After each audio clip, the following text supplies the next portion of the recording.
In fact, the CTA, the Criminal Tribes Act, is no more applied to individuals or communities. It is now being applied to the nation of KAILASA by calling it as a cult.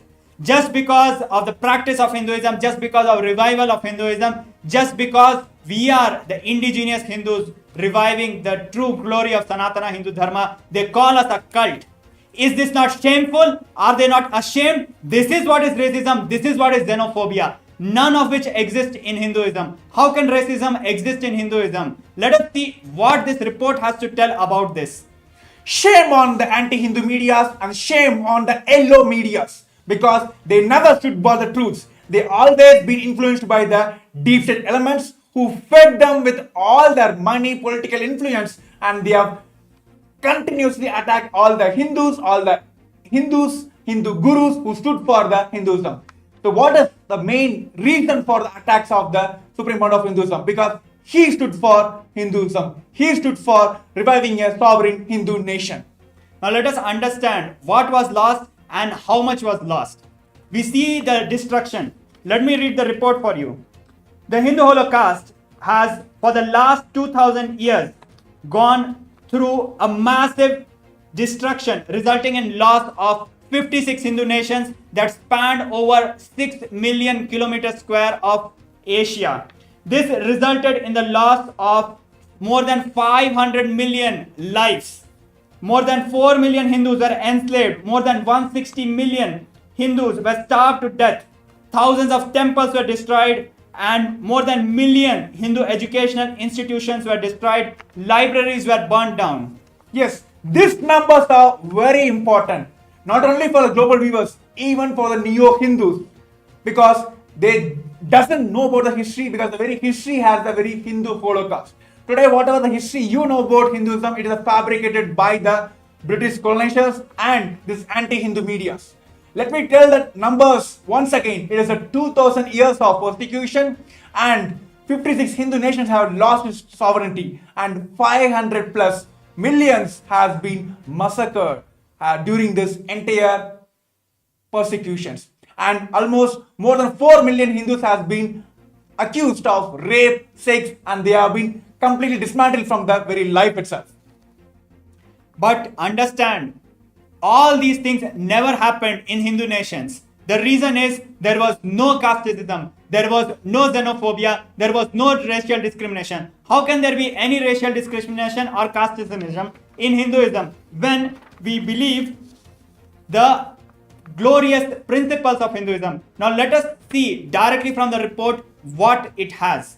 Of course, the fundamental principles taken, the measure taken by the KAILASA is implementing Paramashivogam, that is, you are Paramashiva. Which nation, which community, which religion even gives this rights to everyone that you are treated as the ultimate body of the religion? But of course, we're bringing more facts to all of you. We want all the viewers to stay tuned with us. There are crisp, more details on this 21st reports by the United Nations on KAILASA. Stay tuned with us. Around 5,000 years ago, at the end of Mahabharat War, the ancient enlightened Hindu civilization consisted of 10,000 Hindu traditions, or sampradayas, that existed in 56 Hindu nations, 200 Hindu kingdoms, 1,700 Hindu provinces that covered more than 6 million kilometers square of Asia. The Supreme Pontiff of Hinduism, SPH, BHAGAVAN Nithyananda Paramashivamam, is the reviver of KAILASA, this ancient enlightened Hindu civilizational nation. KAILASA is an unbroken cultural, religious, historical, civilizational, and sovereign continuation and revival of multiple of these historical Hindu sovereign states and Hindu ecclesiastical entities.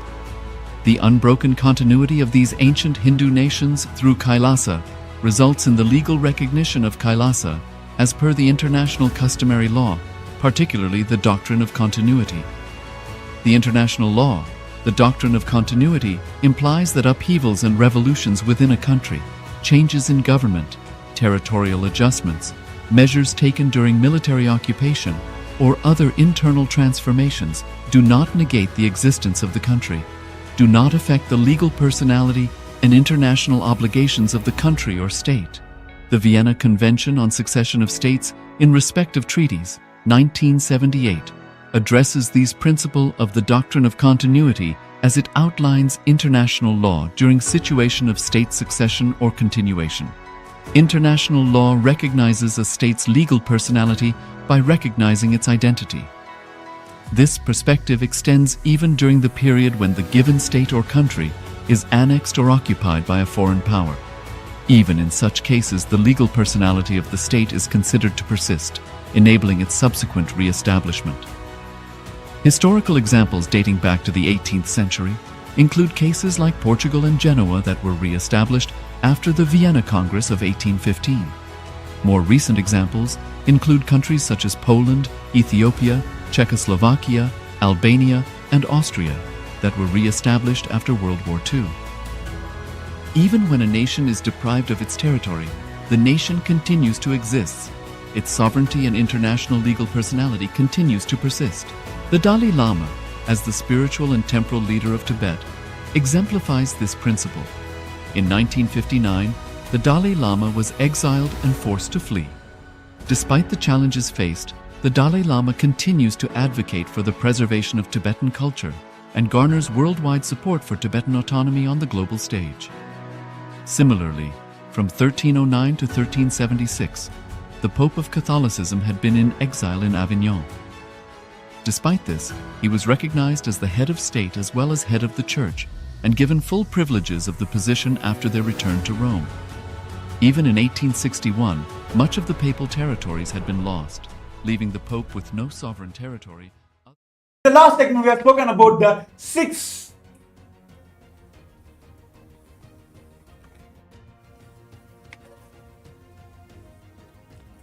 Now we are back and continuing on the release of the 21st report of KAILASA by the United Nations. So we have been going through the persecution that the Hindus have gone through in the last 2000 years and particularly in the last 200 years. We understand that more than 6 million kilometers square of sovereign territory was lost. We understand 56 Hindu nations were lost. We understand 500 million Hindus were killed. But we do not understand, we still do not understand what was really lost. We need to know Hinduism, we need to understand the gifts of Hinduism to understand what we have been gone through. So let us understand directly from the report what it has to say. Yes, the very fundamental reason why KAILASA exists, why KAILASA has to be revived, is to tell the world that humanity, the superconscious breakthrough, is available for the humanities. And here are the policies and the measures taken by the Supreme Pontiff of Hinduism and KAILASA to eradicate the racism from the entire humanity, not just from the Hinduism, from the entire humanity. The first principle is Vasudhaiva Kutumbakam. The whole world is my family. When you bring this policy in your country, how a war can be induced between countries and countries? So let us understand by this principle. Many of us know Vasudhaiva Kutumbakam means whole world is my family, but we need to understand the word itself, the Sanskrit word.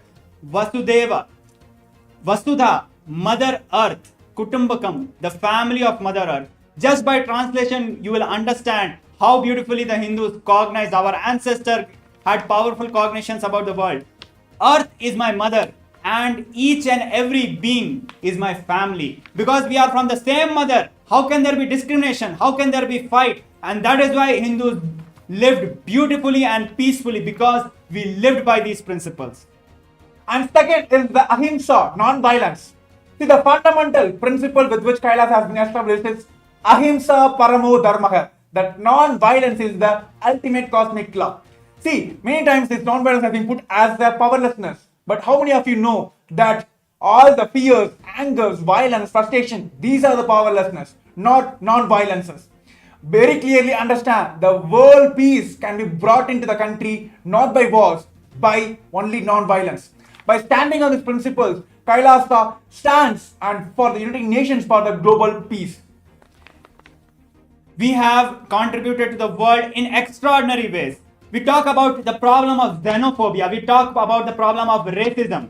None of these problems exist in Hindu nations. How can it exist? Because we never treated people as merely equal. People are not just equal. Today, the human rights treats all people as equal, whereas Hinduism teaches us people are divine. Everyone is divine. It is much higher and powerful cognition compared to all people equal. And because of this powerful cognitions, we treated everybody as divine. We treated plants as divine. We treated animals as divine. We treated land as divine. We treated inanimate objects as divine. And because we saw Paramashiva, lived with Paramashiva in each and every aspect of this cosmos, because of that, we lived peacefully with nature. We lived peacefully with each other.